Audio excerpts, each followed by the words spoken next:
This video is brought to you by StoneAgeGamer.com, a fantastic site for retro games, systems, accessories, and more. Be sure to check out StoneAgeGamer.com. Skip it up and that up.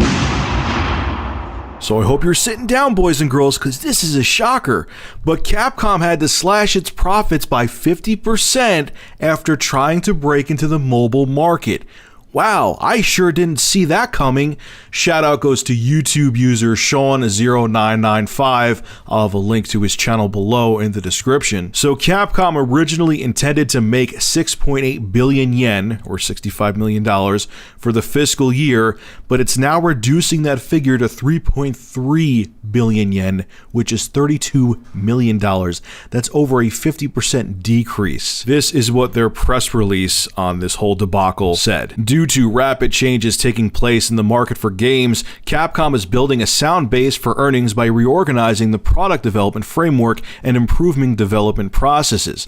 There are two core elements of the company's operations. The objective of these activities is to earn consistent earnings in each fiscal year. However, these initiatives have not yet started to produce benefits, mainly in the mobile contents. Now, the article from Techno Buffalo goes on to talk about how certain games sold and how their HD games aren't doing the numbers that Capcom wants them to do. I've talked about that a billion times in the past before, but Capcom, how many more times do you have to fail over and over and over again and have your fans and have the consumer tell you over and over again what they want for you to actually listen?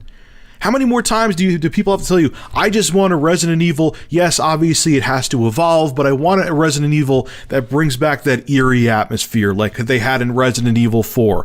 That was a huge change from the other Resident Evil games. I'm not saying that games don't have to evolve, they have to evolve. But for Christ's sake, Capcom, stop trying to make generic action shooters. Stop putting on-disc DLC to piss people off. Stop thinking that your fan base, the guys around my age and older, are growing out of your fucking games and trying to advertise games in fashion magazines where no one gives a shit about your product. I just don't understand. You're so desperate, or you were so desperate, and now you're feeling the consequences of it, I should say. You were so desperate to to get your own Call of Duty, to make your own generic action shooter that was going to bring billions upon billions of dollars every year. You were so greedy and you wanted that money so bad that in the end it bit you in the ass. And you know what you would have been fine with, Capcom? If you just made the games that people want. If you stopped worrying about trying to get that Call of Duty money and the generic action shooter market money and just did what you did best, you'd be fine. And you going into the mobile scene, who's going to give a shit about you in the mobile scene, Capcom? What are you going to do? Remake games like Bionic Commando to play on Android? Do you think that's really going to sell well? Or if you do make the casual games to compete with the other casual companies, no one's going to know who the hell you are. My mother's the one that plays those casual games. Do you think she knows what Capcom is? She doesn't give a shit. Your name's not going to sell you there. You're going to be a nobody like every other indie developer that's trying to go up against games like Angry Birds, Words with Friends, so on and so forth. I mean, Capcom, you got to realize that a lot of the games on Google Play and Apple's App Store for their iOS devices, a lot of them just sink to the bottom and cease to exist. No one ever downloads them. There's only a handful of games that do well on mobile platforms. So you banking on mobile really isn't a good idea. I don't know what else to say. I really feel that Capcom is well on their way to becoming the next THQ, and it's sad because a lot of my awesome childhood memories from gaming, at least I should say, are from the titles they released. Capcom was the shit in the 80s and 90s and even in the 2000s too.